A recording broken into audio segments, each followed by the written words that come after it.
We're going into slippery waters because we're going to talk about Flight Lieutenant Rawlings, the marauding figure of Ghanaian politics, three-time coup maker, 20 years leader of the country, 2 successful coup attempts, 2 successful electoral victories, celebrating the 41st anniversary of his dastardly June 4th revolution today in Ghana. JJ has many strands to his legacy and has many strands to what posterity will be saying about him. Today he came up with a brilliant brand new look. JJ was trying to say that he has complied with COVID-19 social distancing. His barber has not been with him. He looks very strong, but all his hair is white. Flight Lieutenant Rawlings, our favorite protagonist of Ghanaian political history. We're going to talk about him now, so get ready for it. Okay, today we will show you a documentary that we put up last year that JJ himself was not happy about, as we were told, but which many political analysts found as an eye-opener as far as JJ's political history is concerned.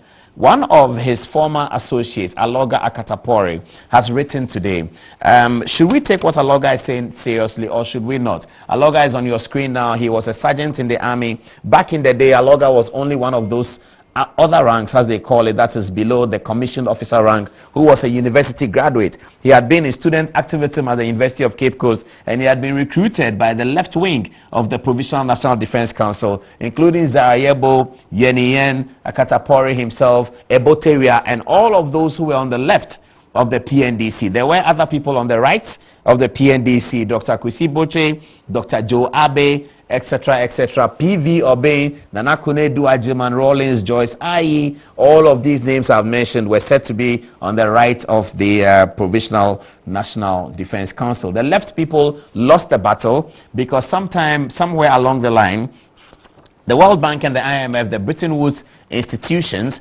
decided that they will help the PNDC only if they pursued right-wing economic agenda. Right-wing economic agenda was to create business, to facilitate business, and to have small governments, and also to reduce subsidies from everything that government was paying, including hospital, etc., etc. And so you know the rest of the story. As they say, the rest is history. But that history, one of these days we shall tell, the history of the Provisional National Defense Council.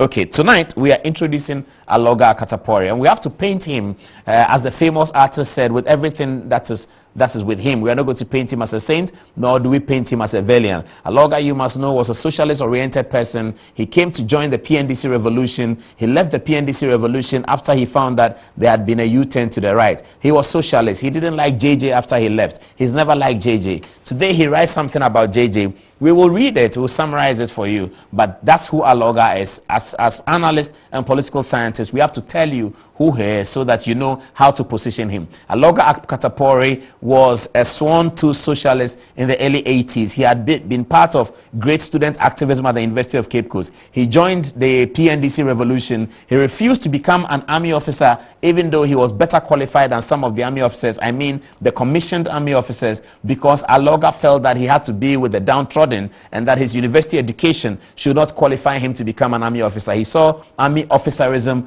as an elite part of the profession, and he didn't want to be an elite because Aloga was a sworn socialist. Aloga was part of the PNDC movement that wanted to turn Ghana into a socialist pseudo-communist country. In the 83, 84, 82, those periods, the Cold War was still on between the United States and Russia. The Berlin Wall was yet to fall, so communism was still attractive, and the perestroika, which actually began the deconstruction of communism, had not yet started with Gorbachev in Russia. If you don't understand what I'm saying, don't worry, we'll explain it later. But there was a policy called perestroika. That was the beginning of the deconstruction of the communist bloc, which eventually ended in 1990 with the collapse of the Berlin Wall and the destruction of Eastern Europe, including Yugoslavia and Russia. And that ushered in what political scientists and some economists call the unipolar world. Before then, they called it a bipolar world, a world led by 2 powers, America and Russia. And unipolar is a world led by America, Britain, and Ghana, and other countries like that. Okay, so that's who Aloga is. What did he say about JJ today? After this, we will show you what we ourselves thought of Flight Lieutenant Rawlings and the June 4th revolution. It's work that we put together last year to commemorate the 40th anniversary, but which we still think that is particularly relevant to the course of our discussions today. Okay, so this is the summary of what Aloga said today about Flight Lieutenant Rawlings. Sorry, I'm reading from my phone. He says, 1, the only reason Rawlings seeks to celebrate the June 4th and 31st December is to promote the Rawlings brand as one associated with probity and accountability. But he, JJ, has shown not to be accountable, not to be accountable and not acted with integrity. Okay, let's look at that again. Aloga, and you see, when Aloga is speaking, he cannot speak exclusively about June 4th. He has to bring in 31st December Revolution because Aloga was not part of June 4th, actually. So you would know that this June 4th has presented Aloga with an opportunity to criticize JJ because he was not part of June 4th. Maybe he should wait for 31st December before he criticizes JJ, but he's doing it now, and that's because Aloga was not part of June 4th. So in the summary, the first summary that we got for you, Aloga says that the only reason why JJ Rawlings celebrates June 4th and 31st December is to promote the Rawlings brand. You may agree or disagree with him, I don't know. Is JJ promoting the Rawlings brand? I don't know. It says the brand, to promote the brand as one associated with probity and accountability, but JJ himself has not shown that. He goes on to say that he, Aloga, is presenting a challenge to Rawlings. He challenges Rawlings to reflect on the death of 1 Awah, A-W-A-H is the name of the spelling, while he, Rawlings, condemns the death of George Floyd. Now, that's very, very interesting and very personal. Aloga says the Flight Lieutenant Rawlings should consider the death of 1 Awah. We don't know who Awah is. He doesn't provide any details of who Awah is. But from the way he speaks, it would appear that he does have the details. We don't know. He says 1 Awah's death should be, Rawlings should reflect on it. And he should not now condemn the death of George Floyd. What Aloga is saying is that the way George Floyd died, the gruesome way in which he was murdered, that has turned the whole world against racism, is the same way in which an Awah died in Ghana. Do you know who Awah is, viewers? I don't know. I don't know. Those of you watching on Facebook, do you know who Awah is? Anyone who knows, put up a comment and tell us who Awah is. I don't know who Awah is anyway. Okay, Aloga continues and says, Aloga wrote that if we succeed in expunging the indemnity clauses, and that's a big matter for the lawyers. It's a big story of the 1992 Constitution. So what are indemnity clauses? So after Flight Lieutenant Rawlings has ruled for a long time, the PNDC, and the country is going back into a constitution, they have what they call the transitional provisions of the 1992 Constitution. And under the transitional provisions, Section 34, I think I still remember my notes, Section 34 of the transitional provisions says that anything that had been done by the coup makers throughout the PNDC government, either by them directly, associates of them, anything connected to them, cannot be tried by any court in Ghana and cannot be punished under any circumstance. That's what the indemnity clauses are about. They are part of the transitional provisions. It says that anything that has been done by JJ Rawlings, by anybody associated with the coup, all the members of the PNDC, which is the Provisional National Defense Council, all the secretaries of state, their assignees, anybody who worked connected to the PNDC, anything which is criminal that a person did, a court in Ghana cannot look into those matters, and a court in Ghana also cannot prosecute in those matters, and no punishment can be delivered unto such persons. That's worrisome, but that finds itself in most of our constitutions. But this one, in the 1992 Constitution, is part of the Constitution, and we voted for it in the referendum. We agreed on it. So as far as the law is concerned, the indemnity clauses are there, and it cannot be removed. So whatever JJ did, whatever anybody did, has been indemnified. The story has always been that if you people hadn't done anything wrong, if you believe you are not committed any crime against Ghanaians, why did you put in indemnity clauses in the transitional provisions? Because these transitional provisions were written by the PNDC June 4th people themselves, because they were in power when it was written before they handed over power. They attached it to the Constitution and got every Ghanaian to vote for the Constitution. And the question has always been that if they have not done anything wrong, why did they have transitional provisions? Today, JJ is celebrating 41 years of June 4th, and Aloga is asking him, have a look at the indemnity clauses and take them off, and let's see whether you will be able to stand some of the things that will come against you. For those of you who are interested, who are students or who are interested in it, one of the best exposés of the indemnity clauses in terms of an analysis of it has been written by Professor Kofi Kumado in the University of Ghana Law Journal. I believe it's volume 14. And if you can get the article, it's entitled, "Forgive Us Our Trespasses." It is written by Kofi Kumado. maybe I can make it available on the Facebook page. Yes, I can scan it. I can scan it and put it on the Facebook page. So look out for that. Maybe tomorrow we'll do that on Good Evening Ghana Official on Facebook. It'll be on our YouTube page as well. Our Twitter is not active, but soon it will be. And when it is, we'll put it on. So it's about, I think it's about 8 pages. We can put all of it on. It's entitled, Forgive Us Our Trespasses. It's an article by Professor Kumado. And he talks about this matter that Aloga is talking about. Aloga says that if we can expunge the indemnity clauses, a fresh and proper investigations into the murder of the 3 High Court judges and the retired army officer. Hey, this is getting very heavy and awkward.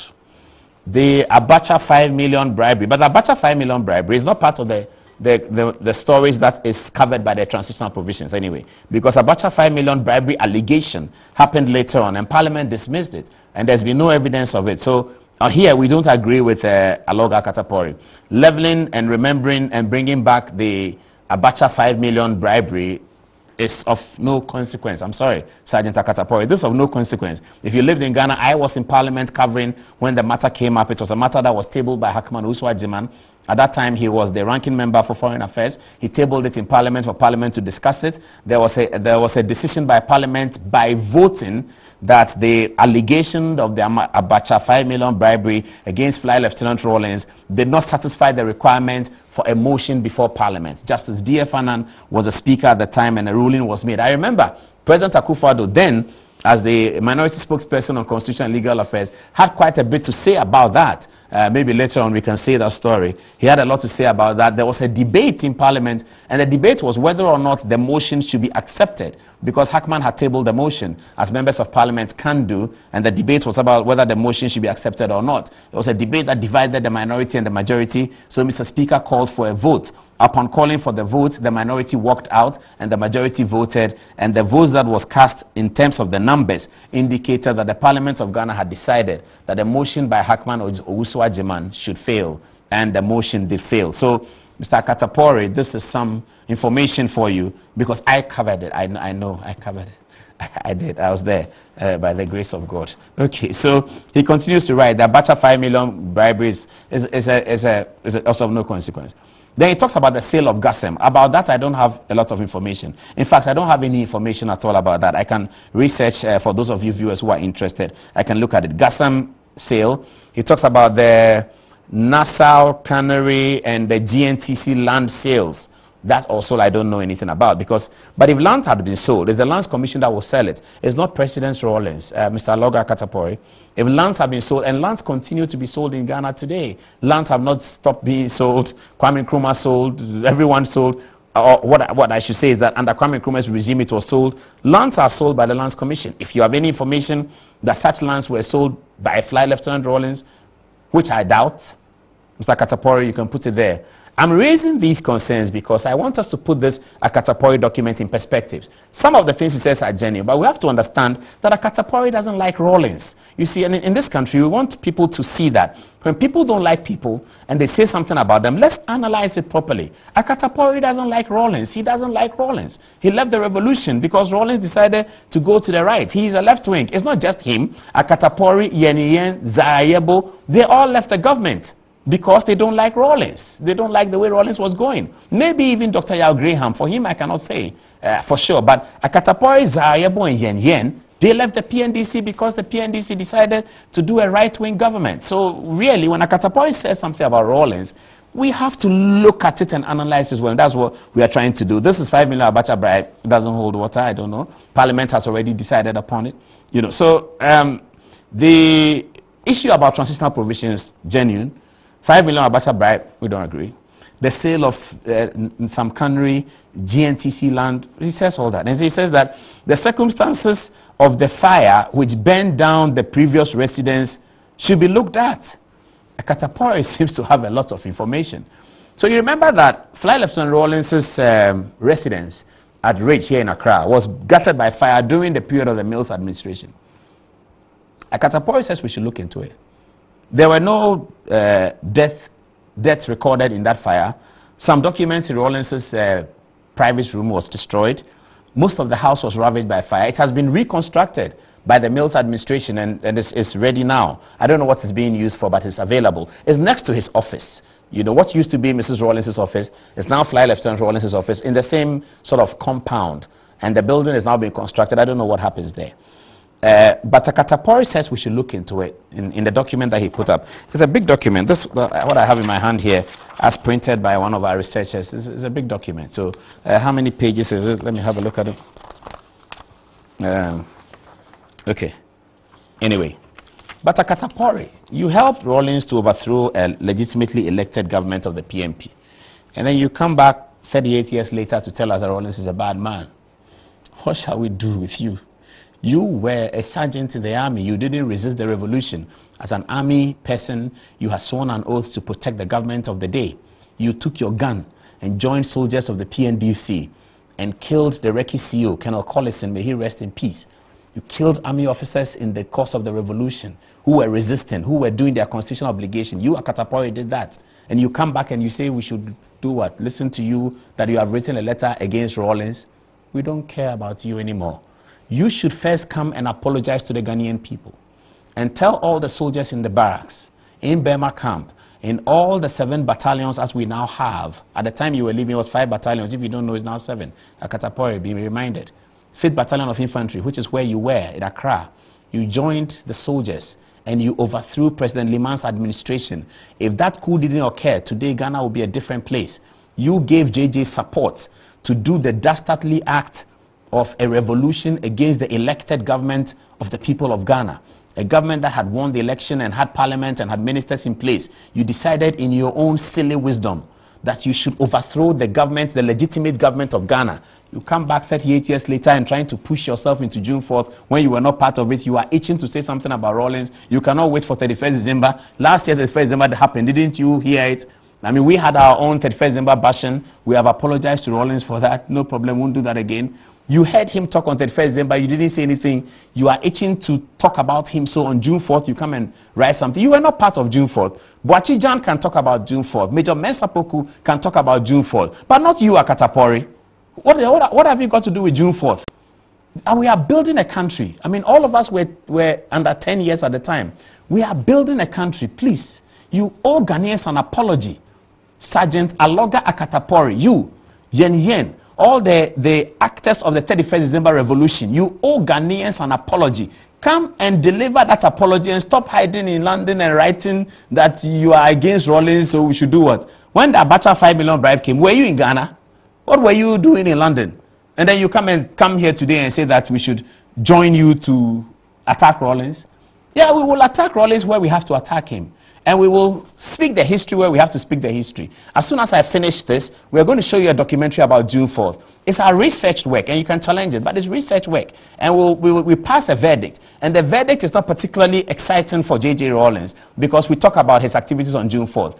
But it doesn't lie in your mouth, Akatapore, to tell us that Rawlings is bad. You are worse than Rawlings. Akatapore, you are worse than Rawlings. You took a gun. At least that time, Rawlings was not a member of the armed forces. He probably didn't have a gun. You were a member of the armed forces. You took your gun and conducted a mutiny, conducted an overthrow of the 31st December of the legitimate government of Dr. Liman and Vice President de Graaf Johnson. We don't want coup makers to come and join our democratic narrative. Can you get that clear, Akatapore? We don't want coup makers, embarrassing coup makers, to come and join our democratic conversation and our democratic narrative today about Ghana. At least Rawlings submitted himself to 2 elections. At least he submitted himself to 2 elections. We have our problems with him historically, but he submitted himself to 2 elections. He said, I will go to the election. Let Ghanaians decide on me. People went and voted for him. 2 separate occasions. He has campaigned with the NDC for Professor Mills. He has joined the democratic fray. So he has something. What have you, Akatapore, done since you did a coup in the interest of democracy, in the interest of the development of our country? And then today you come and write a letter that we should help you attack J.J. Rawlings, or that we should clap for you. All the coup makers listening to me, please don't come and join our democratic narrative. Don't come and join our democratic narrative. A democracy has been built. 1992 has come. We have now had 26 years of uninterrupted democracy. We are going into our election in 2020. President Mahama will slag it out of Akufo-Addo. One of them will win. We'll have another election in 2024. We will continue to have an election every 4 years, forever and ever. Yes, we want to change our constitution. We can change that. But we'll continue to have elections. Akatapore, you owe us an apology. We are waiting for it. We owe the posterity, the Ghanaians who are dead, the Ghanaians who are living, and the Ghanaians who are yet to be born. You, Akatapore, owe us an apology for carrying your gun, to the gun that the taxpayer gave to you. You carried that gun to overthrow Dr. Liman's administration. You helped JJ to do that. And now you're falling out with him. You come and write something about him. Okay, I've been signaled that our time is running, so let me finish. Akatapore wonders why Rawlings does not rather celebrate May 15th. So what? There's another point of no consequence. It's absolutely of no consequence. What should he celebrate May 15th for? May 15th was an abortive coup, a coup that didn't succeed. Why should he celebrate it? Akatapore, I don't know, but Joy FM interviewed him before. In fact, the photograph we showed you of him, if they put it on again, you see that it's from Joy FM. And Joy FM interviewed him before. Maybe they should go and find him and interview him again, because the kinds of things he's writing here, that why doesn't Rawlings celebrate May 15th? What should we do with Rawlings celebrating May 15th? Who celebrates a coup that didn't succeed? Have you heard some before? Who celebrates a coup that didn't succeed? Okay, finally, Akatapore says he wonders if June 4th is a solemn memorial for the generals executed or a memorial for the soldiers who died fighting on that day. Okay, so you've heard all the Akatapore stuff now. We will move on. You're still watching Good Evening Ghana live. Our conclusion is that Akatapore owes Ghanaians an apology. He should not come and talk about JJ. What's the apology for? The apology is for him participating in the unwarranted, undemocratic and dastardly events of 31st December that overthrew a legitimate government, a government that was formed by the people of Ghana, a government that was formed by the PMP, elected after a second round of voting. Akatapore was part of those who used taxpayers' resources, particularly his AK-47, shooting in the air, maybe shooting people, maybe even killing people to become or to put in place a Provisional National Defense Council, a government unwarranted by the people of Ghana. So that's our comment on that.